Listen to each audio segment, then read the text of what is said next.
Bienvenidos a un nuevo video. Hoy hablaremos de las enfermedades más peligrosas y mortales en los hámster. También les diré cómo evitarlas y qué hacer en caso de que tengan alguna de estas. Empecemos.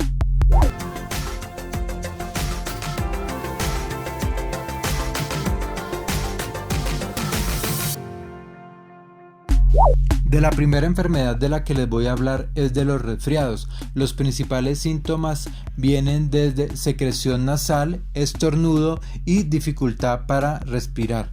El hámster también se puede mostrar un poco decaído y caminar de una forma encorvada. Para evitar los resfriados, lo que debes hacer es mantener a tu hámster alejado de cualquier corriente de aire.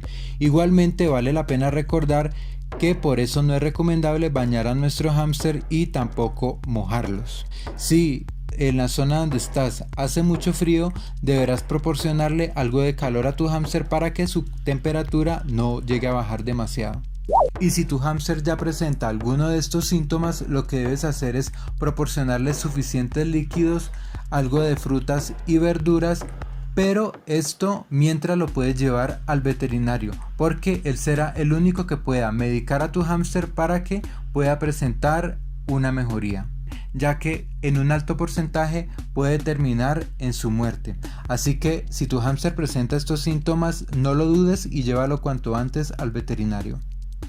Sin embargo, hay una enfermedad mucho más peligrosa y es la de cola húmeda o cola mojada. Como su nombre lo indica, su principal síntoma es que la cola de nuestro hámster luce húmeda o mojada.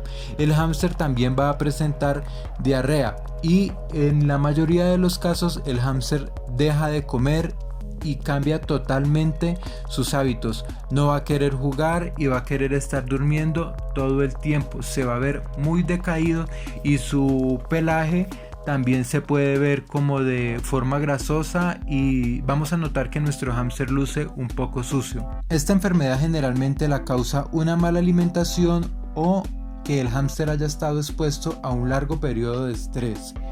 Son muy pocos los hámsters que se logran salvar de esta enfermedad, por eso no hay que dudarlo.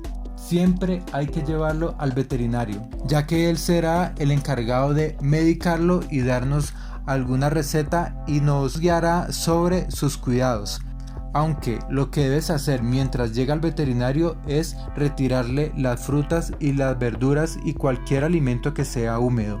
También debes limpiar su jaula y retirar todo desecho que encuentres en ella. Y no olvides proporcionarle siempre agua fresca. Otra enfermedad muy común en los hámster es la conjuntivitis. Sus principales síntomas son los ojos cerrados, que pueden ser uno o los dos ojos. También puede presentar enrojecimiento o hinchazón, al igual que lagrimeo excesivo o descamación en los párpados. La principal causa de esta enfermedad es que no estemos usando con nuestro hámster un sustrato adecuado, como por ejemplo la viruta de madera. Recuerda que esta es nociva para ellos y la mayoría de las veces termina en esta enfermedad. En este caso, como primera medida, deberás llevarlo a un veterinario.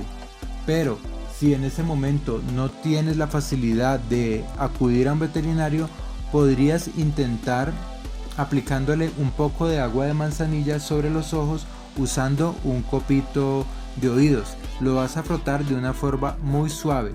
Esto lo puedes hacer aproximadamente cada 3 o 4 horas, pero si ves que a las 12 horas tu hámster no ha presentado ninguna mejoría, ya no lo debes pensar más y debes llevarlo a un veterinario, ya que esto podría desencadenar en una infección mucho más grave que sí podría llevar a poner en peligro la vida de nuestro hámster.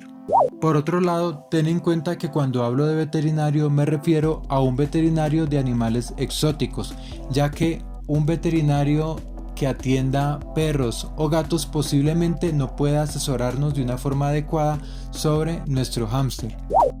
Aparte de las 3 enfermedades que ya mencioné, los hámster también pueden presentar otras múltiples enfermedades, pero para este video escogí las 3 más comunes en ellos. Por eso, si tu hámster presenta algún otro síntoma, como que se rasque demasiado, no quiera comer, haya algún cambio en su rutina o no quiera jugar en su rueda, veas que su comportamiento está cambiando o no luce de una forma saludable, siempre deberás acudir a un veterinario para que sea él quien te pueda asesorar. Y esto ha sido todo por el video de hoy, espero que les haya gustado. Recuerda seguirme en mis redes sociales como Roedores Felices. Nos vemos en un próximo video. Chao.